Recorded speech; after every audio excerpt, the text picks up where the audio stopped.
Nauna Thérapie, le 36e mois 2022, kare salmina nokku ka wondon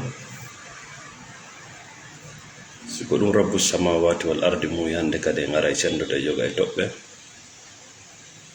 en tobbe hino findina bana adama e nder gurdam makko dan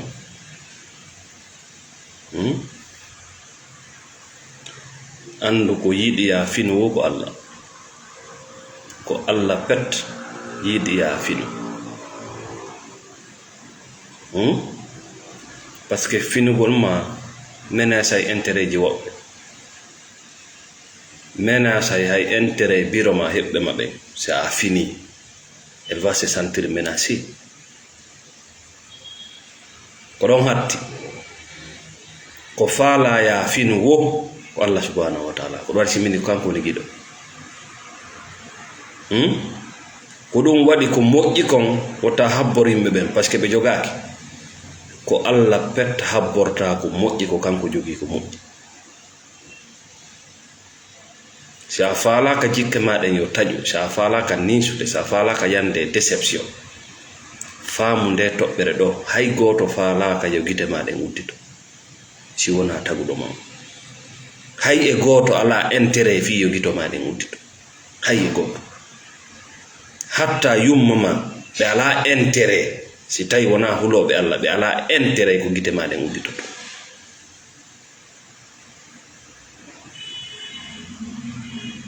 no metti non faamude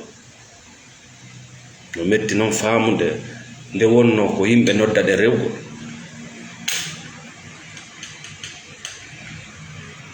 no metti faamude nde wonno ko yimbe wona den noddede rewgol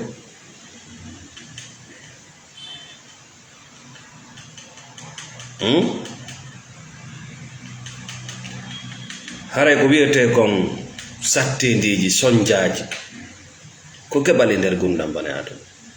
les problèmes ko gebal e nder gurdam bane adama wona hunde nde bane adama wawata daɗude si tawi ko ya wonu bane adama ko wiyete kon problème ko wiyete kon muskila ko wiyete kon sonja ko sonjata bane adama ko mettata bane adama no tawa e nder gurdam maɗa wawugol taƴitugol ɗi problème ji ɗo ko métier kadi ko ganda wawugol taƴitude problème ko hoolorgol hoore mum ko hoolorgol Allah tagudo ɗum andu ko an heɓi probléme ma wona musidal mangal heɓi probléme ko an heɓi probléme ma wona nene goto ma on heɓi probléme ko an duwa ñawnude probléme ko ɗum waɗi dans la spiritualité goɗɗo bambata goɗɗo c'est dans le religieux goɗɗo bambinkinto goɗɗo non dans la spiritualité tu marches avec l'autre ou tu le laisses marcher ko kanko hikkoto yeeso e haaju makko c'est tawi mo andi mo mari problème ko kanko hikkoto yeeso c'est ça qu'on appelle la responsabilité goɗɗo bambata goɗɗo dans la spiritualité ko ɗo waɗa yiya yimɓe buyno wullito ala ko mi waɗali ala ko mi waɗana non wona ko ɗaɓɓiraɗa wonɗa wadde goɗɗo no mari probléme ɗo ya accudo fewta e probléme makko yaha an rondoɗa probléme inna non o hittina haaju makko non goɗɗo no mari probléme ƴettamo naata ka nder suudu ma inna an ko an wiyete yurmeteɗo o wona ɗon ha tawa hande kadi ko yon haɓusi seedo mais wona golle ma pour résoudre les problèmes des gens. Tu peux accompagner les gens dans leurs problèmes. Sendidir ɗowtugol goɗɗo e wallugol goɗɗo ko hombo ɗowtata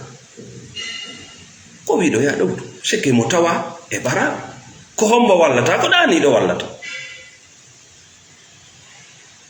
ila ñande fuɗɗa wiyede leɗe Afrique yo walle les aides a yiyande kala yiɗi ɓale wallande sorti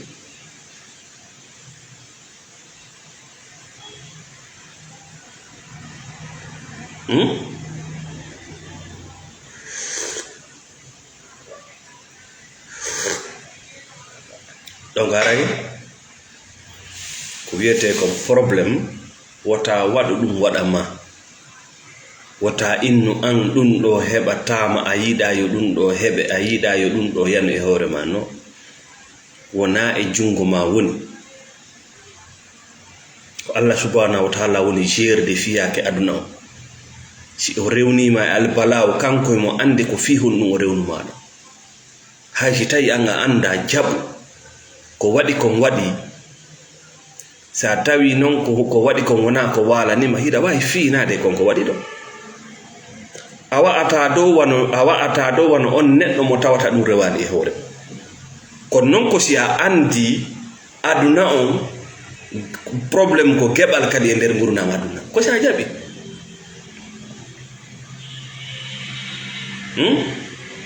parce que le religieux ñamirowo diina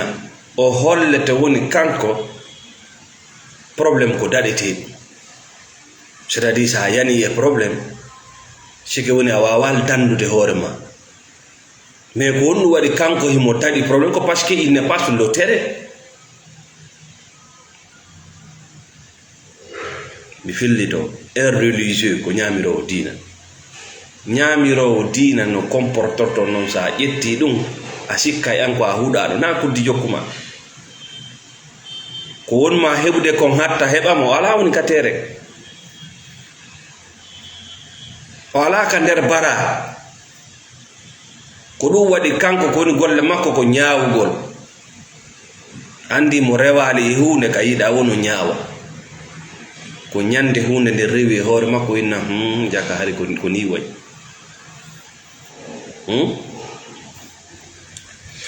yonaray toɓɓere aranere nden fii ko wawata ɓuttinde berne bani adama nden e nder ɗan ɗo gundan aduna koya andu probléme daɗotako donc si a andi a wawata daɗude probléme a wawata daɗude sonja les épreuves fitinaji automatiquement ɗum ɗo ko base fi waw change de probléme heɓuɗo ma mais si a sikki wona ko duwa no daɗo a fodda e mo a andi si ari a ɗaɓɓata yaltirgal par ce que kala hunde nde bani adama jaɓale o watande change ko ɗum bani adama mo yi'itotako o chanzata aduna ko ɗum si a wondi e bani adama o wawata yi'itade o wawata ƴewitade hoore makko wotta ɗaɓɓu wajagol on si bani adama wawata bonnude o anna hi o bonni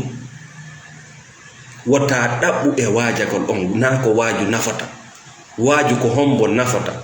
ko on ƴewitotoɗo wonki makko ki c'est à dire so o bonni o anda bete mo bonni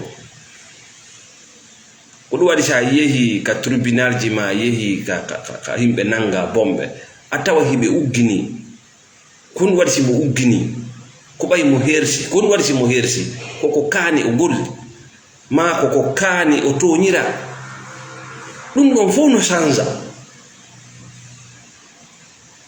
kono hay wonɗo piide becce mum kañum koko tooña kañum koko waɗa kañum koko wi'a yi'itota ko aduna ta waajo on wota yangito mo waajaki hoore mum waajiɗo on ala gonɗo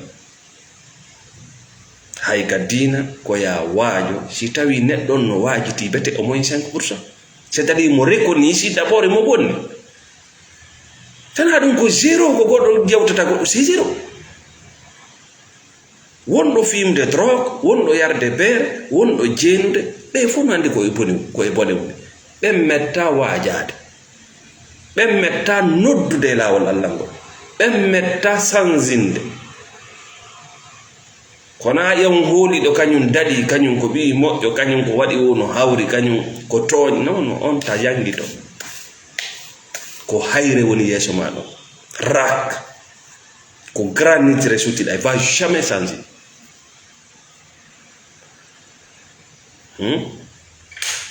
donc aray nde change-ɗa noone no wonɗa yi'irde probléme ji ɗin noon les problèmes vont changer automatiquement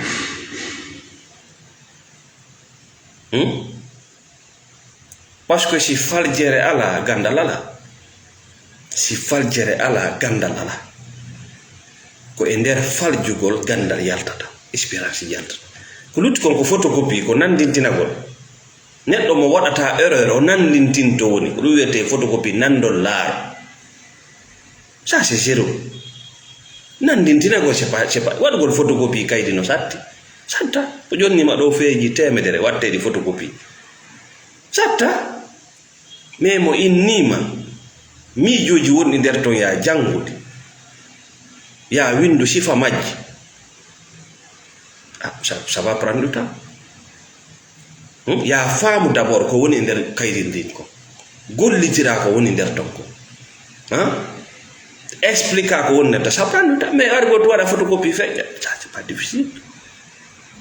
donc waɗo photocopie faljere alaka makko si o tiri a taway ko tirira kon ko ɗum wonɗa y a pas d'erreur ko sifa ɗum konta gando jomiraɓe diina jawuji ko ɓuuri hewde ko wona fo kam ko ɗum waɗi si hunde jaasi ndar ko nde jokki kam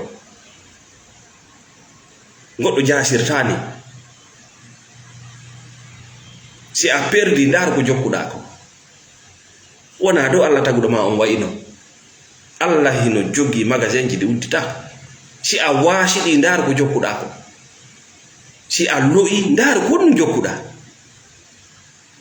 ko ɗum jokkuɗa ka miijo ka golle ko ɗum jokkuɗa ka bani adama kombo jokkuɗa kombo wonduɗa e mum kombo holiɗa e wona mere ɓe yimɓe moƴƴuɓe ɓe yiyata nani ɓe heɓira ɓe yimɓe bomɓe ɓe yiyata wona ni ɓe heɓira tout est travaillement sa yi goɗɗo ko moƴƴo o remu sa yi goɗɗo ko bonɗo o remu sa yi goɗɗo no lo'i lannomo taw naɓu ɗum ka woɗɗi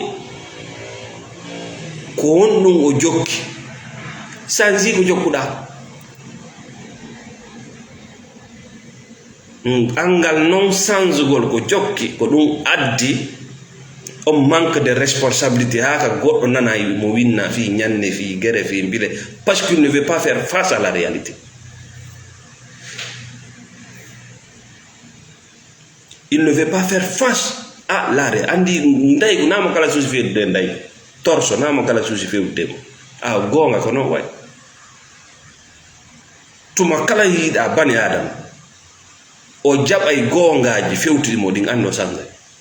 ko an gujjo sa wiyama ko an gujjo a jaɓay a sanza joni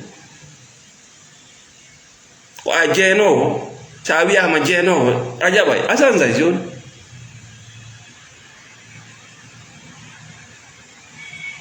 kono ko wonɗa kon réalité mo wonuɗa no a jaɓata kono non sansirta par ce que kaka paradigme fuɗɗoto kaka hakkil fuɗɗoto si goɗɗo wima joni ko a fus si tawi fusno e ma satti ko ɗum watta ha satta e ma si satti e ma ça te pousse à te changer petit à petit mais si tawi noon a jaɓali réalité goɗɗo wi ko a fus a hinno no ko a goɗɗum hinno noon na a goɗɗum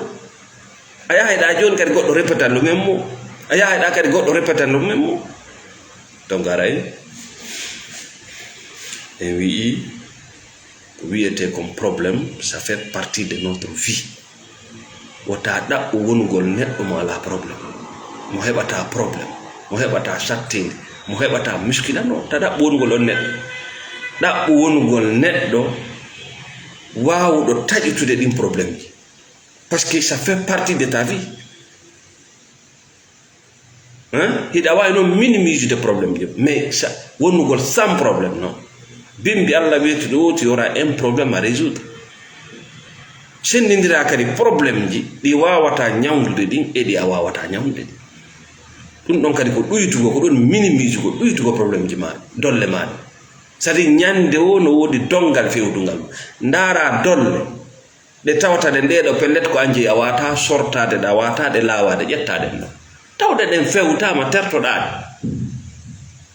ko ɓuri heewde ko en ƴettay probléme ji ɗin fo en identifiata probléme ji fewtuɗi en ɗaɓɓitata weñiten ɗi waweten yaadude e mum ɗi waweten sa ƴetten probléme ji ɗin fo ronduɗe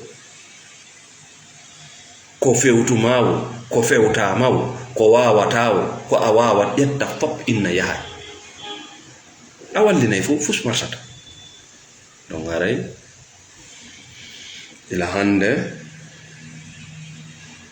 kala ko heɓuma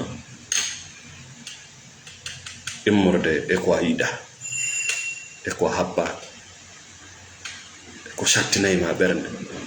andu aramɓe ɓen kadi heɓiɓe andu wona lannode adna non andu himɓe ɓen tawɓe on probléme heɓaɓe ɓe haccati maɓɓe wo ala e ɗum donc ça n'a cher à vie de se plaindre partout mi innade hiɗa nawni wota yawida e docteur c'est pas ça que je parle mi innama siɗa nawni wota yawida e docteur par ce que docteur ji on himo jogi lekki maki mais ko honɗum ɗaɓɓiranta batini o jogaki lekki maki ko honɗum wurlanta e kawtal ma o jogaki lekki maki min nade si a weelama wota yaw ka makiti soda ko ñama c'est pas ça que je te dis ko mi wonima wiwde wota soodo goɗɗum e jungo goɗɗo ko jogaki voilà ce qui aggrave nos problèmes koyɗe ŋaɓɓiti e sooday goɗɗum e jungo goɗɗo mo jogaki mana jawdi hiɗa faala jawdi wona torare okkorta jawdi no kirɗi on no torare waɗnena noon tora na ɗum okkorta jawdi jawdi ko yimɓe ɓen jogii jawdi ko yimɓe ɓen jogii jawdi ɓen yimɓe jogiiɓe jawle hiɓe mari probléme ji hiɓe habbima ya aru ñawdanaɓe probléme ji maɓɓe ɗin ɓe yoɓe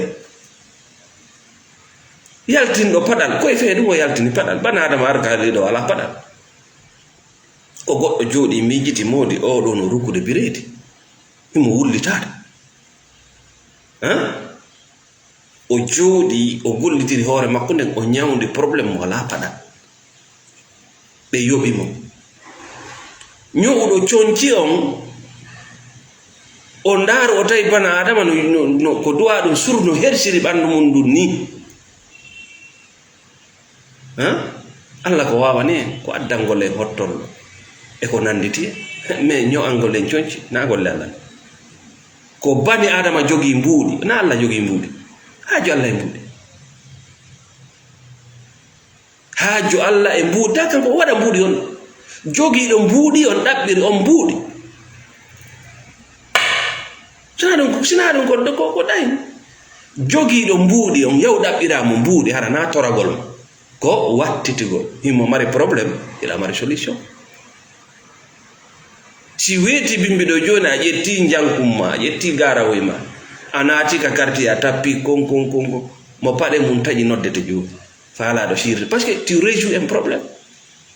sa yalti joni a yeka kawtal ma enen wala ɗo coñci tunuɗi a fotta joni goɗɗo kanko mo mari kaalisi wala tan watti ton an hiɗa mari tan hiɗa wawi wuppude c'est comme ça il faut vivre dans le monde ko nun naɓa e ma kakaram ko baatinijo ko nun o mari ko nun moɓonta yimɓe ɓe janggane yasin joɗɗum jonne honɗo yasin cippiniraka fiyo goɗɗo janngo oɗo ɓanto fiyo goɗɗo janngo fure heɓa arsike fiyo goɗɗo janngo heɓa poste sa ɗum ko majjere yasin ko cippinira ko fi ittugol nden niwre wonde ka yeeso ma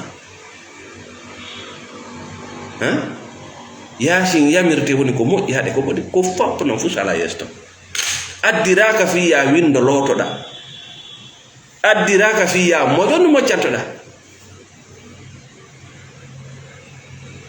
ko honɗum moccantoɗa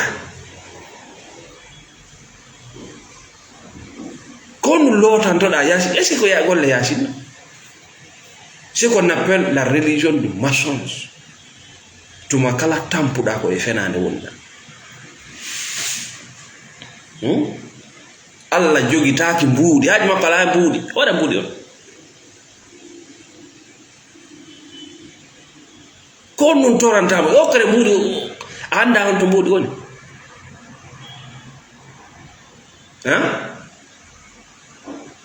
anda ko hombo jogi mbuudi ko bani adama jogi mbuudi konnu bani adama on faala voilà ay ba jon mbuudi ko honɗum yimɓe ɓe faala a heɓa joni kaalis goɗɗo no faala voyage de hiɗa mari solution makko goɗɗo no faala conci goɗɗo no faala paɗe goɗɗo no faala lekki hiɗa mari solution makko holliɓe ko gaynata ko e fonte pays hono en nanda yo Allah o kore mbuuɗi waɗa ɓoyta ɗin mbuuɗi honto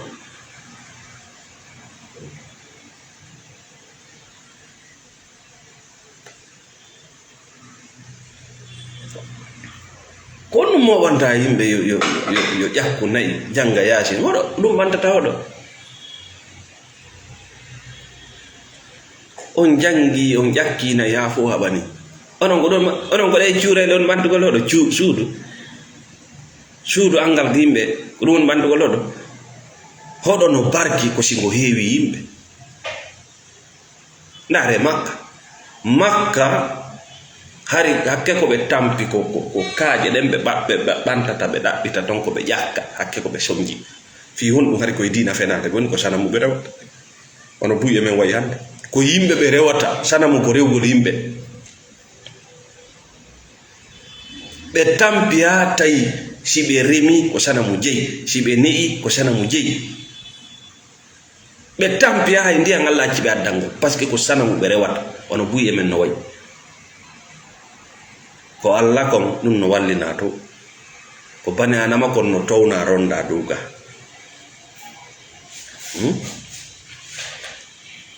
Allah nuli annabajo e maɓɓe ndaari nema on ko yimɓe ɓen woni nema konto yimɓe ɓen on hirsi nayile o jangi yasino on ƴakki be'oye mon koye fof wonto ɓen yimɓe nagaɗen hanana cuuɗi labaɗi noon ɗo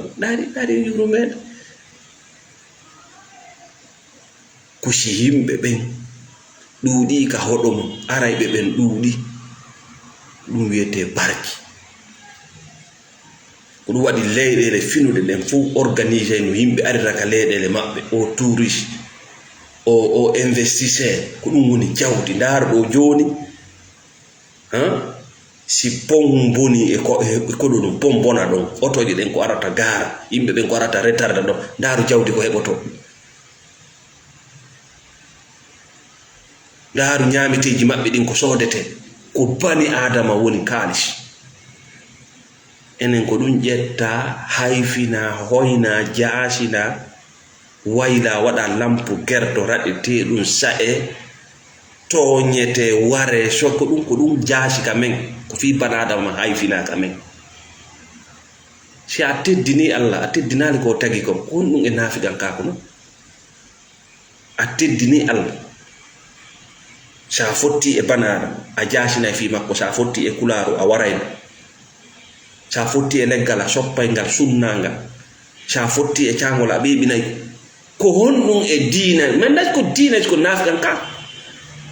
si a yiɗi Allah yiɗe ko tagi si a teddini Allah teddine ko tagi ɗum yadata ko honno wi'irta an ko a mu'mini ɗa yiɗi Allah a yiɗa ko tagi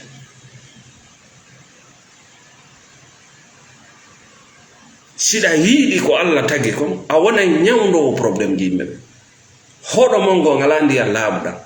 kono ko an ƴakkata nayi temedere ko an moɓata yimɓe yo nayi temedere ƴakke ndiyan yarteɗan ɓe ala ndiyan laaɓuɗan ɓe ala ɓe ala centre hay goto ka pay kum wawata immade innayi wonu ɗon forme o heɓa métier ala kono ko an woni yeeso yimɓe ɓe ñande o nayi tati jeego yo hirse ƴakke yasin jange mais ça paye quoi hiɗa fiide ko ɗum Allah addirani diina mum kan hiɗa faala suudu yahan suudu hiɗa faala mbuuɗi yahan mbuuɗi hiɗa faala bireedi yahan bireedi ko ɗum toroɗa toroɗa hombo annabi Ibrahima alayhi salatu wassalam e ɓiɗɗo makko on Ismail mi sikki de ɓe darno suudu Kaaba ndu ha ɓe gayni ɓe inni Allah rabbana tagabbal minna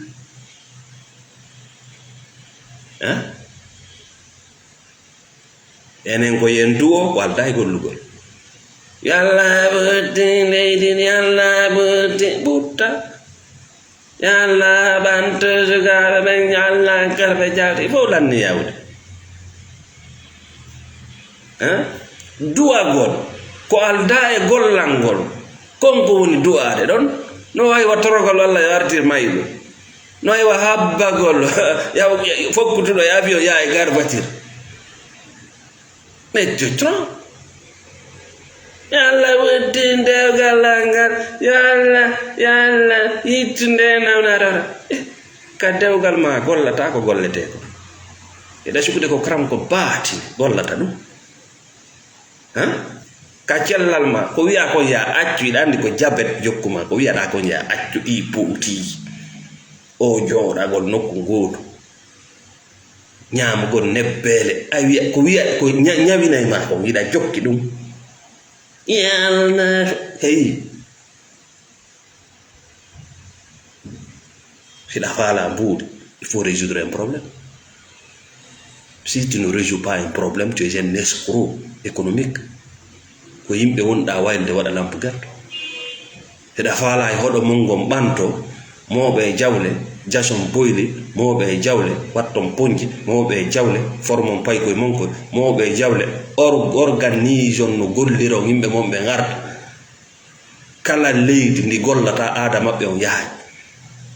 kala leydi ndi gollata hay aada maɓɓe on yahay ko aadaji woɓɓe ko ɓe ƴettata kala leydi ndi gollata hay leydi maɓɓe ndi woɓɓe ara jaɓa ndi ƴettande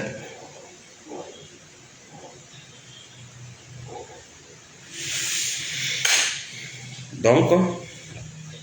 wiyete comme problème koko tawa e gurdam maintenant dans la spiritualité les problèmes font partie de notre vie mais dans le religieux non on peut éviter les problèmes sa inni a éviter problème heɓatama faljereji c'est que a falaka kadi gandal a falaka gandal a falaka andugol seul le religieux ko kanko ɗum wawa faami ndema iɗa wawi wonde malaikajo a bani adama iɗa wonde malaikajo ko waɗi kanko iɗa yidemo wa malaika ko ɓay waraka bara ko on ɗum waɗi joueur jonno lakka supporter ɓen lakkaka ko parce que le joueur est en train de jouer supporter jonno ka ɗowdi donc wona adna goto ɓe woni si joueur jo inni comparato e spectateur jo mais tu te trompes mon frère toi tu es dans le jeu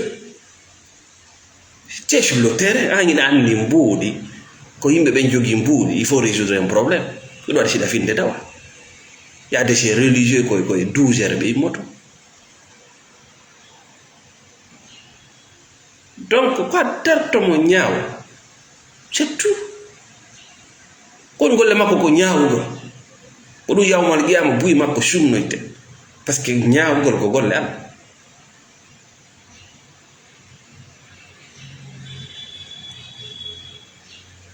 ko Allah andi yarayɗo nan hombo yarata ñaama ko Allah andi honno battinirte Allah woni windude ɗi baraji meɗen kanko andi ko on woni windande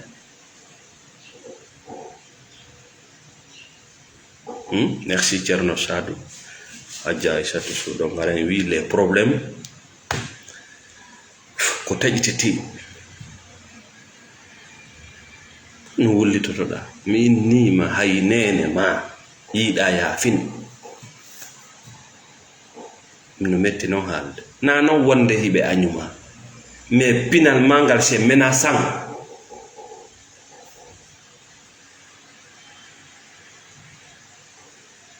hay biro ma yiɗa yaafino biro ma yiɗi yaafino o si tawi ɓe fini so wona ɗum aljanna on no ka ley koyɗe maɓɓe c'est très joli endu maɓɓe ɗum no hulɓini c'est très joli bani adama lowɗo no yiɗi contrôle gol goɗɗo hulɓinamo contrôle amo arna kam tu peux arnaquer tes propres enfants dans le mensonge Tu peux vendre tes enfants dans le mensonge. Ko yidi ya finu wo ko tagudo mo pet.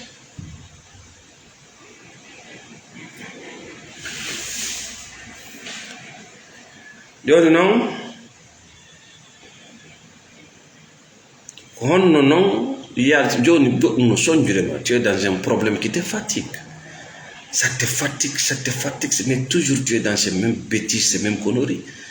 Mais on a qu'on m'a tampinde, qu'on drogue, qu'on alcool, qu'on prostitution, qu'on vol, qu'on escroquerie. Et c'est des escrocs familiales, c'est des amis, tu es une personne vulnérable, à ce stade de décision, tu es trop faible, qu'au problème de couple, bon, qu'au entreprise, mais on a qu'on m'a tampinde. Mais on doit répéter à ta femme. Il doit ombude ngal bafal. Il doit ombude ngal bafal wonu ngal ma sonjude. Hay si tawi danki won ki tonki sifa makki ala kadna do. Protect your peace. Hiu utuma. Sa nani aljanna aduna ko buttu berde. C'est pas les matériels. Ko e voyage wonne. Accepte de voyager. Ko e voyage wonde wondo voyage de ko force o feƴƴa e koɗoli o ƴawa e dayi yimɓe o cippoda e accepte cette vie mi fellito ombu ndun suudu ka wonaɗa lettede hay si tawi armoire plafond wonɗo ton o sifa makko ala kadna ɗo kaso ɓurgo muusude ngo fof ko aduna ɗo ko wondugol e mo yiɗama won kaso no muusi sabu ko tawiɗa hiɗa wondiri e o tigi ma hiɗa wondiri e ɗen golle ma hiɗa e ndin leydi ma hiɗa e on addiction sabu ko waɗi sike ɗum tigiri ɓurima siko dankigin ɓurima siko kaydi ɓurima siko fi hoynugo daɗi ɓurima siko fi kakoy ɓurima haalan yimɓe ɓen hiɗa ɓuri ɗin piiji sabu fermugol bafal abada baafe gono toon de udditota ko aduna affaire maale goɗɗe oui. Il y a beaucoup de surprises qui t'attendent. Le monde est tellement vaste.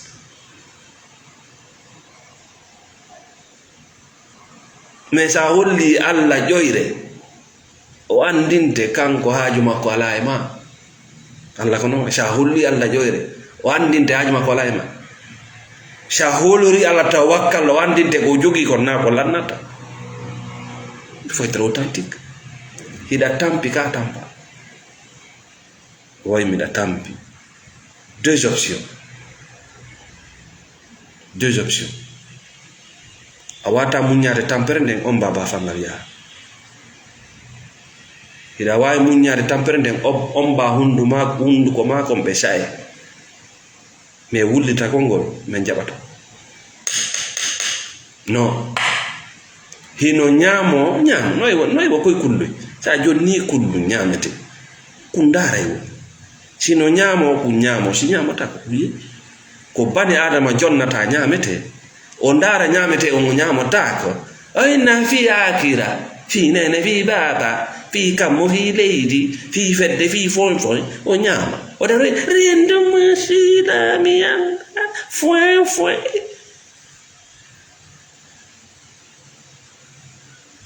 ayna riendo ko musila kombo ñami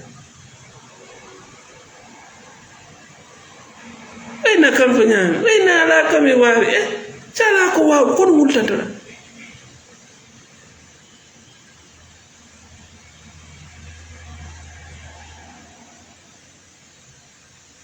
awi ala ko wawuɗa kono wul aduna ko ɗiɗo un homme libre et un esclave. Soit tu es libre, soit tu es esclave. Si tu es libre, tu es responsable. Si tu es un esclave, c'est l'irresponsabilité. C'est-à-dire ça woni dimo hande kadi piiji ɗin no farlima ko waɗɗa o ɗon ka hoorema ko an waɗi siko a maccuɗo o hunde farlakima mais ta inno a wonata ɗum ɗa a wonata ɗum ɗa a wonata dima wonta maccuɗo non sa woni dimo ko a suɓotoɗo ko a nangitirteɗo sa woni maccuɗo a suɓota ko a nangitirtake mais ɗum ɗo fo na probléme mo woni cuɓike wongol dimo machallah mo suɓike wongol maccuɗo machallah c'est ton choix mais probléme ko ɗo wultata wona dimo naati yarata yeeso yarata ɓaawo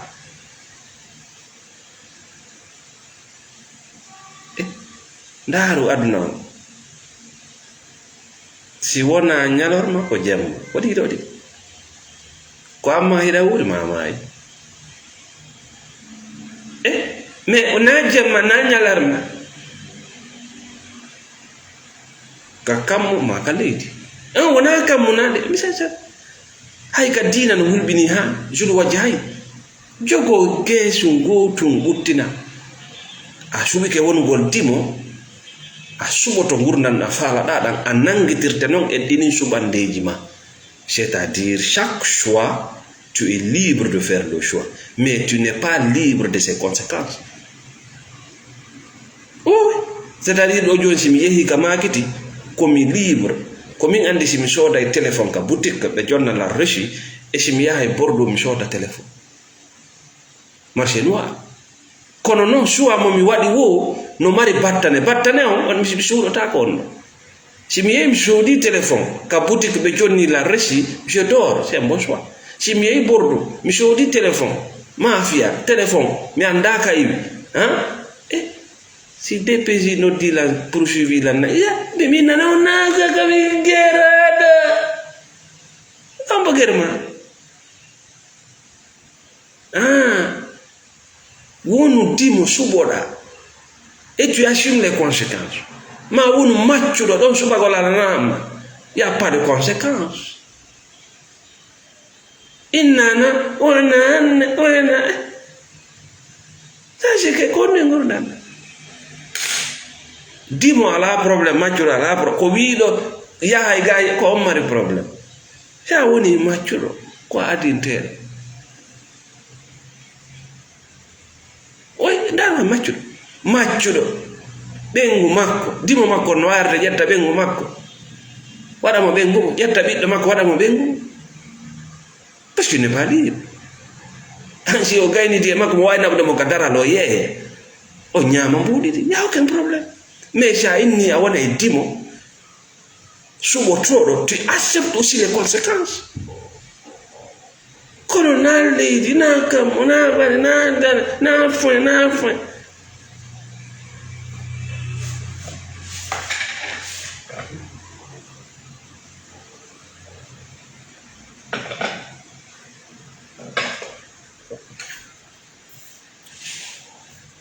araye ferme on fenêtre mo wonɗa darirde ɗin piiji fotuɗi wonɗima tampini hiɗi foti c'est vrai gorko no labba debbo no labba way sondu no labba patati patata mais gurdam maɗa no labba hiɗa ɗanade ko ɗum woni life non hiɗa andi hiɗa warbe hiɗa defi na ko honno suudu fotata ko honno ndu labira ko honno woni nder ton na suudu ndarete o ndariba non nder ton ko honno won ton ko fuuru won ton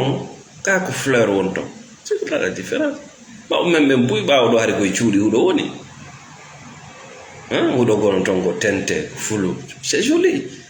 no tappa ha ɗaati c'est climatiseur naturel a naati a tawi mawɗon no waɗi ɓoggi no wiwo joganaaki woturu ala ñamude ñameteji soɓuɗi ko ñamata ko ngino ko c'est bio no selli no wonde ɓe ngure mum no wonde ɓiɓɓe mum c'est ça le paradis angara lanja don suudu wada tori je hay fu doga haban ay mawdon doga yalta e mu ya dawe kaw yina barki an doga wona ya refugee sak jorum kambe kadi be doga be wona refugee ne barki ya shi non jabi bili hoda e mun e dammi e palla e bolle o barki refugee barki bobon immi ko habani jiwo immi do habani on jangi yasino jakki na ha on nawnu do alaka nyawndo pay ko mon ko si immi ke alaka janga so yaadi to ngoto ko to ngaccio tonde ko fekkati sen yaantade la ilaha illallah muhammadur rasul o barki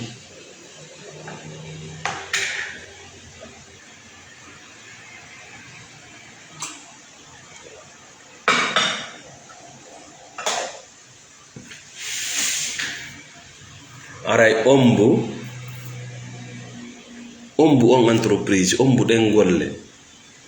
waynondiri ndi leydi waynondiri on debbo waynondiri on gorko waynondiri on dimmojo ma tawdo no sonjudema haysi tawi ko dollarji ko euroji fi honɗum suusi no wara parce que kala ko nyawi ma no ware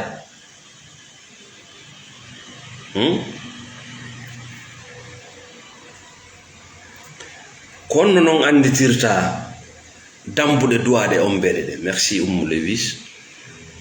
Timon depuis la Suisse konno merci Ousainatou Dia konno non andirta goddum no sonjudema c'est très facile aussi tuma kala goddum sunnuma fota andu dum don no hittema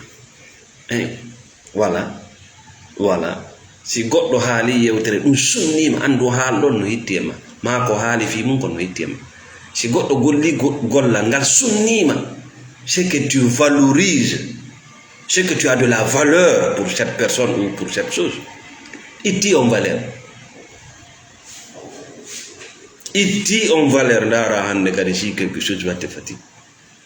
merci Aissatou Diallo tante mas non min nawna seldi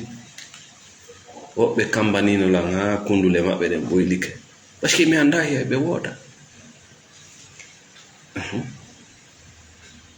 parce que c'est quand tu valorises quelqu'un ou quelque chose c'est là que tu vas te fatiguer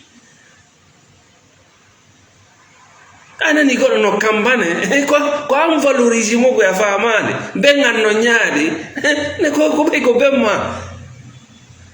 ndi endo yumano no hulbi ko andi do nawna selli ayya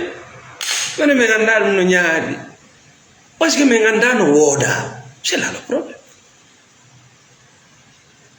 bottani la di biji di valoriser da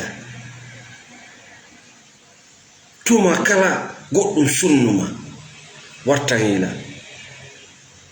ko an jonni dum valeur sikide si goddo yehi hawki chonci ma kidda yi hawkidi goddo hoccidi o goddo bugi ndiyam wullange majji o kala ko goddo wadi mais je pense pas que ça va te fatiguer wana o nyogo ko himbe on yawde hocca Occident Amérique nyogo Philippines ara hibbado est-ce que quand même c'est pas la peine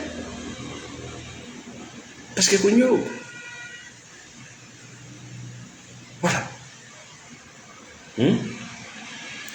piiji din no tampindema c'est tout simplement parce que tu valorises les choses ono nelaɗo alayhi salatu wassalam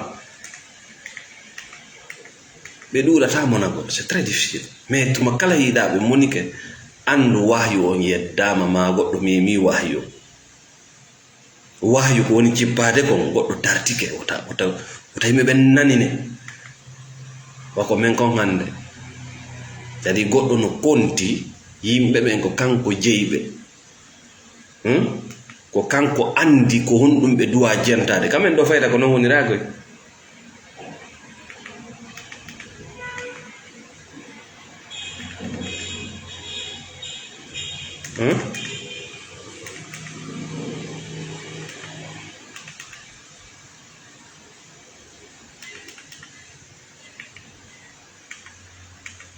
sa ndaari ka men ɗo a yeeyi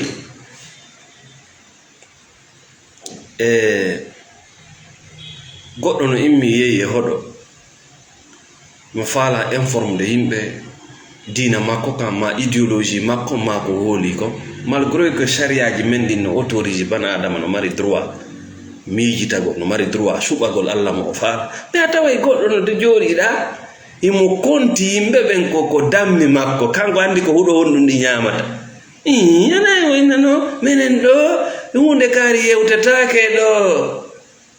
iya kadi dammoy goo kadi no iwdira wa makko inna way kono wenede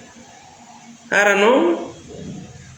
en yewtere ma nden c'est juste pour les libérer de cette servitude d'esclavage mental neɗɗo fuufa fuu ko gollata no jooɗi no ruula des centaines de milliers de personnes dans le mensonge sattino e nelaɗo wo tuma o sakka e sifa ɗum ɗo tuma o faala yottinde idéologie makko on Abu Jahli e nandolla makko yaltata nano ko menen andi wiiɗo ko menen woni kooka po angal sawru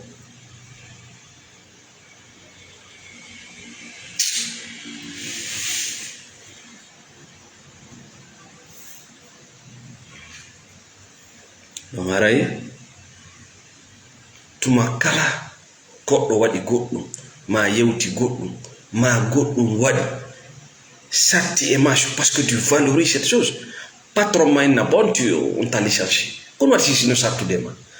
parce que tu as trop de la valeur pour ce boulot c'est-à-dire ɗa ƴetti gurdam maɗa fof yowiti kun salaire miijiti si patron ma innima joni bon mais licencié ara tu as déjà créé ton entreprise hara créé entreprise ma ida wadde vente mais il t'a libéré hein on ko humagol woni ngi problème wi fof ko humagol merci Thierno Sadou Guinée Bissau so Mamadou Moustapha depuis Libéria e kam mi nanata ɗum mi wiyetake ɗum kala ko goɗɗo haali hiɗa fiifti parce que kum koye piyoy no hitti e ma si a yaltini koye joni konno andirta a ndikki ko tuma sifa ɗin piiji haala ma waɗi tawa goɗɗo ara inna kaari mais a nanali ko haala ko nano mi nani ça ne te dit rien on a indifférent de ces conneries. C'est ça, aïe partenaire du mano lette, c'est parce qu'elle a de la valeur. Il y a de la valeur. Quand on dit mon lette, quand on valorise, parce que la vie c'est la réciprocité. Qu'on dépôt retrait, il y a un dépôt tout le monde a wad. Quand on a mak, on dit retrait, on l'année, on y forward. Mais toi tu n'as plus de valeur. Adam kota ko horema. Antigide andi son sidi haji goɗɗo ala ma donc comme ça comme tu n'as plus de valeur retrait waɗanoma ha hunde ala ko waɗe retrait donc on no fodduɗa mum ko hawkede wota haw kanko ɗum wonta ko ɗum herta wigol wota hawkan ko ɗum on ngoy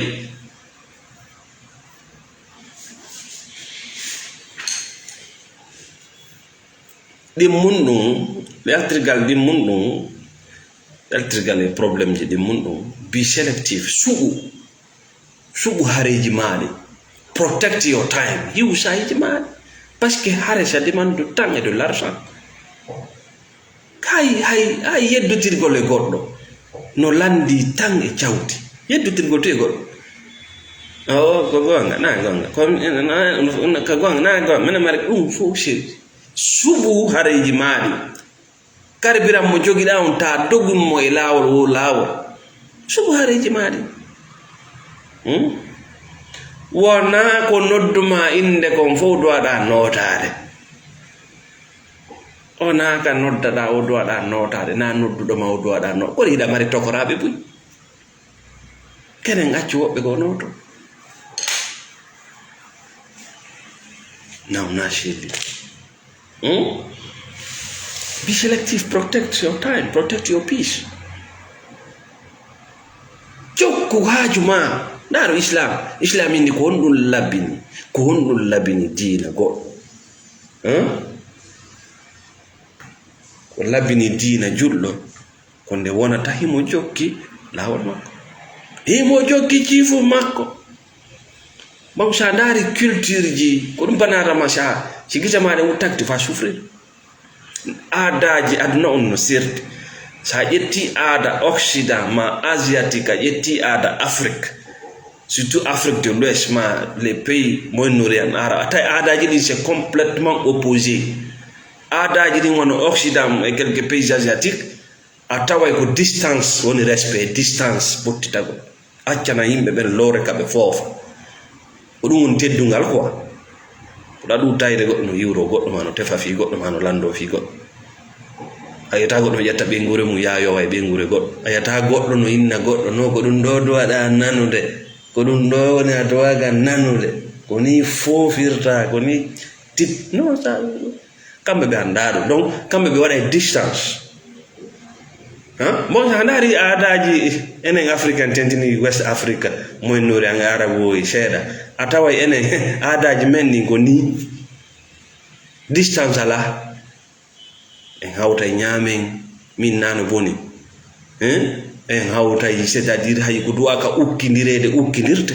Donc ɗum woni enen ñanne yiwata ko ñanne ɓe ngatiɗa moɓe ngatti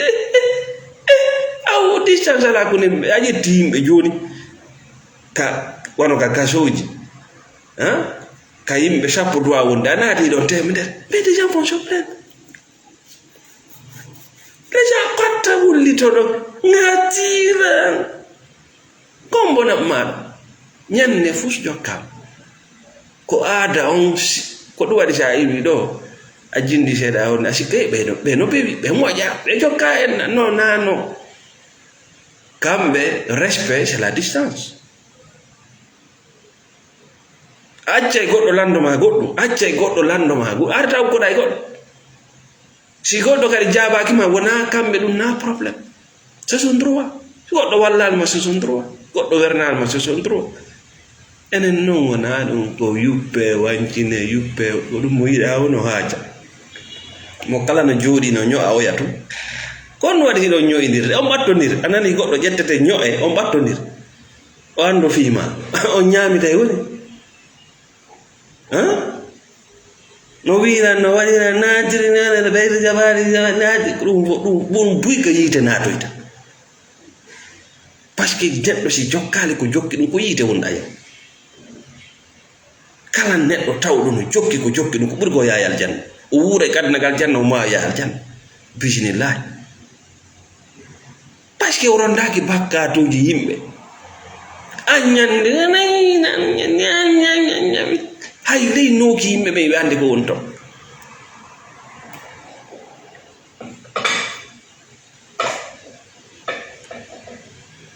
Be selective, sugu hare mande, protect your time and your peace. Hiu tam mao e ɓuttu ma wonna kala ko noddi indema no koye mi noto ko antum woni ceerno kadnaɗa, ko antum woni julɗo kadnaɗa, ko antum mari Allah, ko antum mari parti ɗo yo goɗɗum ɗo yo kesude yimɓe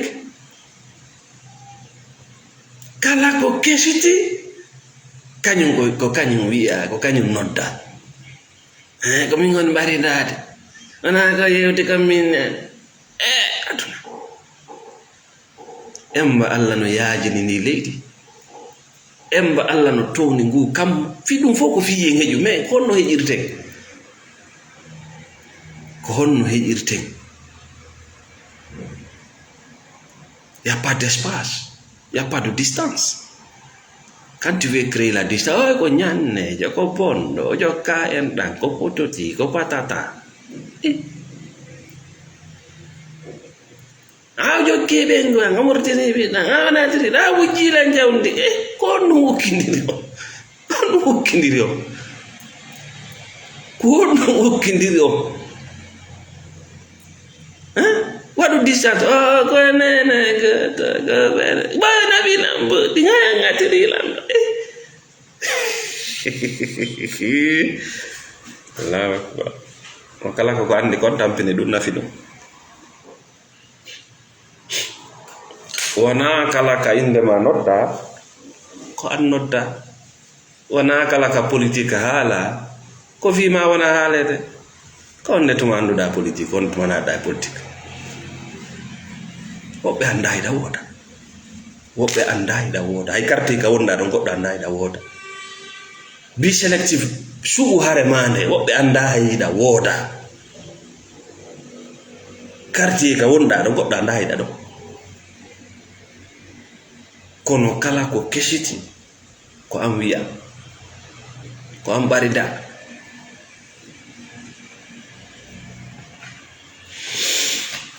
Voilà, aranen toɓɓere men sakkitoro nden.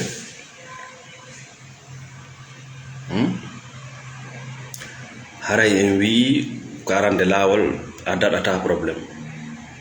a daɗata. Merci Amadou Korka Sidibé. Na a daɗo, ça fait partie de la vie, les problèmes. Na a daɗo. Donc apprends à nager, apprends à résoudre les problèmes. Seul le religieux va te faire croire qu'on peut éviter les problèmes. Éviter les problèmes synonymes à éviter des opportunités. C'est-à-dire, daɓigol daɗa problème ko daɗugol sababuji daɓugol gandal. Ena kanko wala ɗaɓɓude sababu, wala ɗaɓɓude gandal, wala ɗaɓɓude jawdi. Kanko ko an woni ɗaɓɓude. O ɗannine o siibo ƴiƴam maɗa. Lui travaille pas. Donc il va se présenter devant toi comme un malaika. Kanko batni ko non way, moccoɓe pomɓe ko non way, mbile ko non way, lamɓe pomɓe ko. Ɓe présente toon yeeso ma no ɓe timmiya hay fusɓe ala, c'est des bidons vides. O batterie ma nden o déchargata. Si ɓengu ma no hooli batini, so defita ñaama, min wiwmano. Parce que si a ñaamita wi wona beppe e coofe wonɗa ñaamude,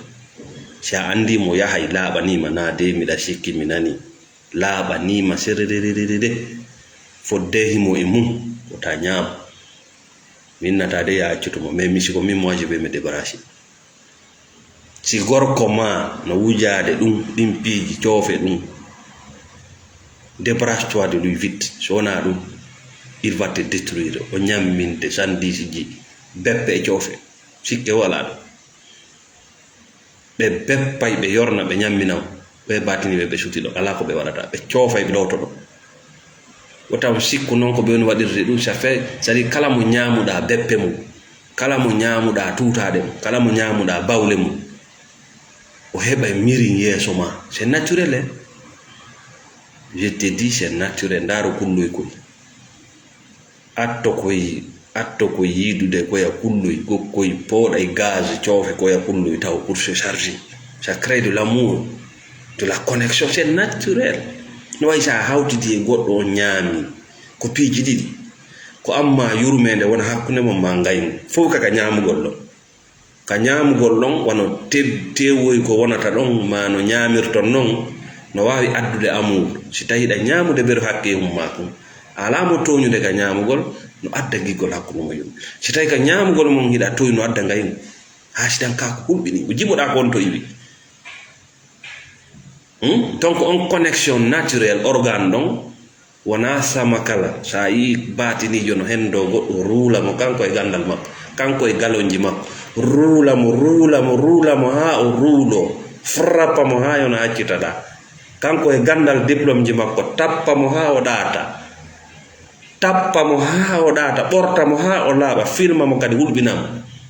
C'est pas autre chose, c'est parce que o ñaami beppeji makko ɗi. Si a ñaami noon beppeji batinijo ma coofe makko watta ñiila, karan seedirta e makko ko ɗum min nata condamné amowo. Sa yiwi jungo ya jungo, sa yiwi jungo ya jungo, kala kadi wiɗo wajotoma wala bardi, yo addicté, woni accro. Mayi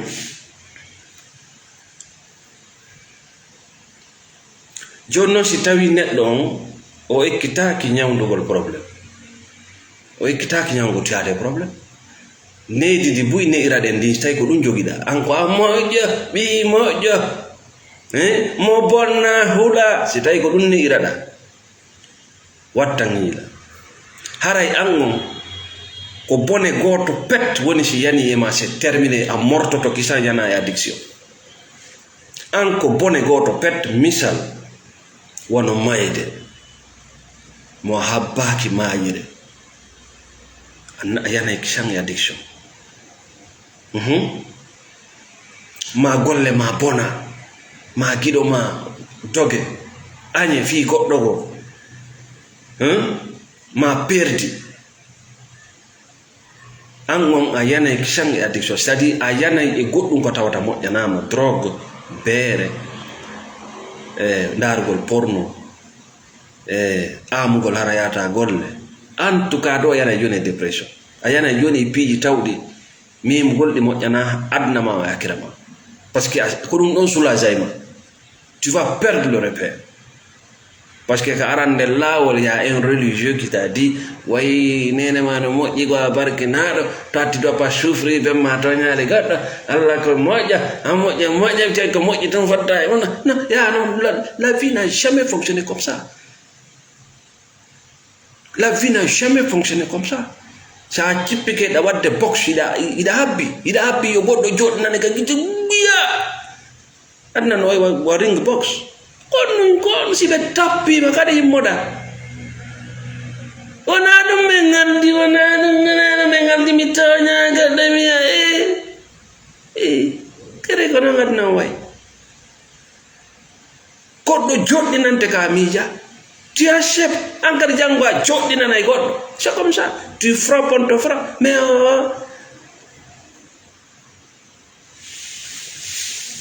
haray an on mor tappande wotere a morto to joni yana addiction ko dum watta hila an o jodi do ka galle ma ida jogi télécommande ida nara télé ida jala yimbe wonbe pirdude addiction ji mabbe ida jala yimbe yanube drogue e alcool e prostitution yanube mafiaji ida jala be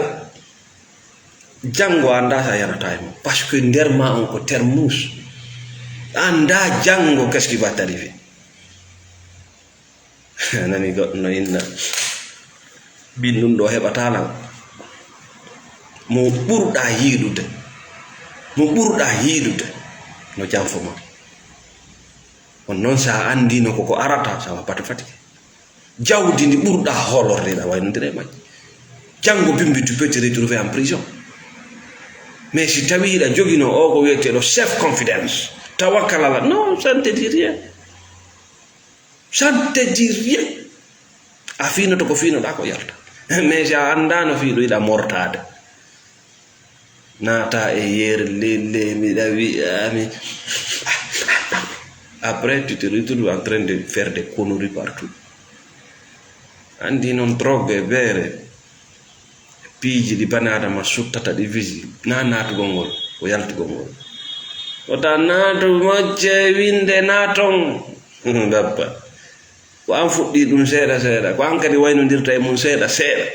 so anda no waynondirta mum il faut contacter na ona sellitiraɓe tu peux t'accompagner mais c'est payant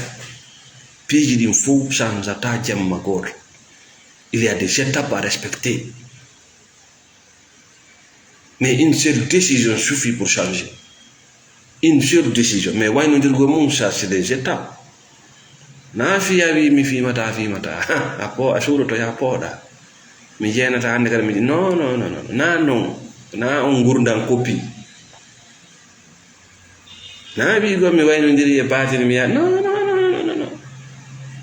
ɗum na non na gurdan copie hayni a waynodiri e batini si pression o ngari a yahay kadi par ce que a waynodirade maɓɓe a realta a saɗɗitaka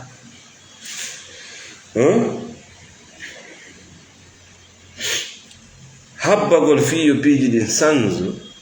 tawata gollanta fiyo sanzu ko hoolagol du'awuji ma yawgol batini ma mbile no way watorogol Allah yo artir mayɗo mama ala an koye habbo ha yawmal qiyama na ɗo karnaga parce que karnaga c'est clou oyi ko habbagol bateau on ko aéroport ko ɗum arɗon habbira ko bateau ngal men habbi ka aéroport ɗo habbi ɗon bateau miɗen habbi ngal ok konto fokkitiro miɗen fokkiti ko avion ngamen on men habbi bon on a yarani ɗuccade tipo ka garbatire habbi ɗon habbi miɗen habbi avion ɗa ok goɗɗo kadi woɓɓe kadi ko ɗum wajoto inna he ɗo ko ɗumna kanko anda ko garlati woɓɓe kadi ko ɗon garata wo ko no wawi waaju ko ɗum waɗi ɓe respectata saabu ma on ka suudu majji kon to namde ɗaɓɓitin on ka laawol ka hatta wonno ɗaɓɓitama ka suudu tan no kuuran ala to yo nam wakkile ba kono wiyata wakkilo hey sa yiyal ɗo yaar gaɗa to kadi koto Allah wi nanaɗo wi nene wi ko ɗum waɗi ils vont jamais te respecter o bato on habbiɗo kono noon ka aéroport habbiɗon bato wakkile ino ɗaɓɓe ka joɗɗo hobboɗo moƴƴa ngalara ju c'est comme ça imo andi kanko diro wima ko bato habbi annimo ka aéroport wonda o andi ka aéroport won e piiɗa waawi on wonda waajade goɗɗo no sawde goɗɗo wimo goɗɗo no sawde la mo sawde ma ok mo sawde ma ok innanoyɗa waajade mo andi mo sayede jaga fanjir inna fati zikra waajo si waaji mundo nafa an yinda o ko waajagol ko nene goto ko cuusa ina o teddinala mo yaɓe on teddinala horma ko ɗum waɗi min j'ai beaucoup de respect si mi ex drogue dealer wonnoɗo e drogue deal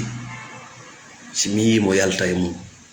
o fuɗɗito gurna laaɓuɗa je respecte ces gens là big respect pour ces gens là parce que c'est un monde de Satan wela yaltude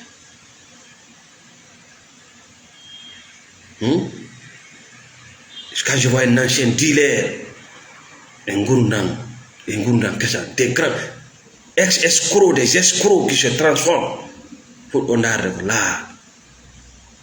waɗanoɓe abbi de confiance no doga tum saara e saare an cayɗen hoɗa ande ɓay kala ka yawɗa hutare heɓiɗa laawade mais quand je vois ces gens là jooɗi ke nokku gotum tabiti et puis sont dans le bien je respecte ces gens là ɓen ko yimɓe aljanna non oui siko yiite a yingue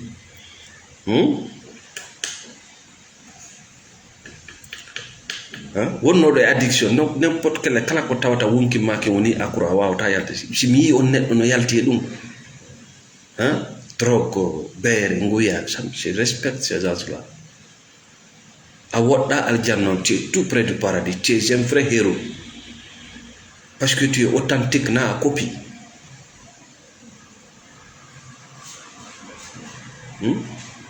way change gurdam maɗa ɓamta hoore ma nde wona a kon on escroquerie wona an on drogue wona an c'est des circonstances ida wawi wonde kadi goɗɗum ngo banade ma ala hattode ha ko handi ko hanto faala yawde tu peux changer même ce matin là tu peux changer ka bimbi ɗo ida wawi change mais ko woni sa sikki ko changegol photocopie wa inna to mi change san non c'est des étapes décision on non ko goto décision sansugol ko goto mais waynodirgol mum là ça prend du temps wenta timing et des étapes a yirditoto kene yanta e mum yidde yanta daroyɗa mais la décision ça c'est une seule fois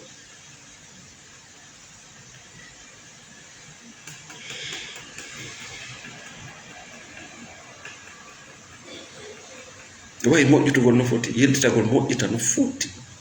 no wela Allah taguɗo ma no wela Allah taguɗo ɓuri ko yimɓe million ji daroto nde wotere rewama je te dis la vérité an wonnono drogue addicted ko sansata kon no wela taguɗo ma ɓuri ko milliard yimɓe daroto juula ça je te dis ce secret aujourd'hui Dieu t'embrasse parce que tu as gagné le combat.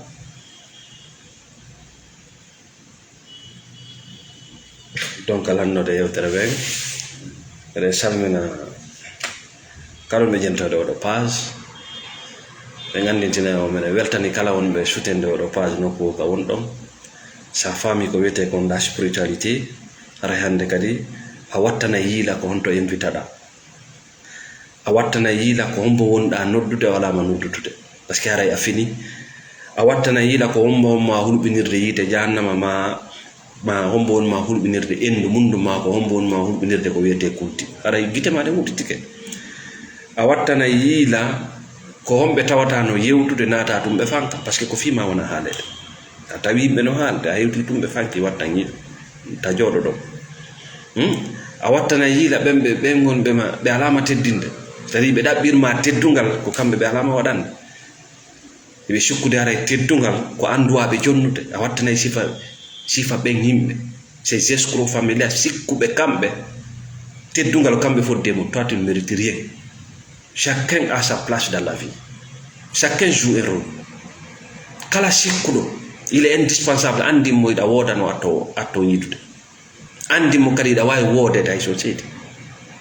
Ces escrocs familiales andimbe tu peux vivre sans eux. Il y a de ces relations il faut en finir avec ça. Il y a de ces relations il faut prendre une distance.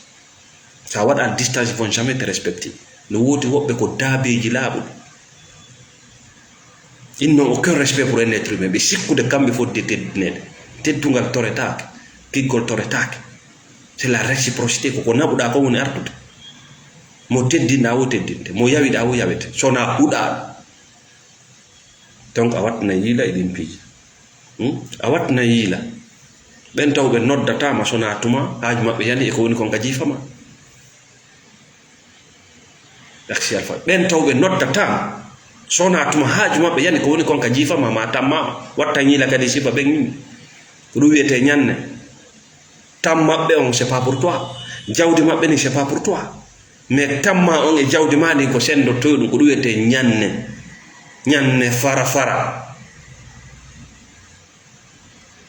moynni ma hino sondo nyanne inno a beppu moynni ma hino jolol nyanne inno a beppu nyanne ko bani adama hino mo dari yeso ma hino mo yeso ma ko wondo haalle ko kanko tigdon nyannejo.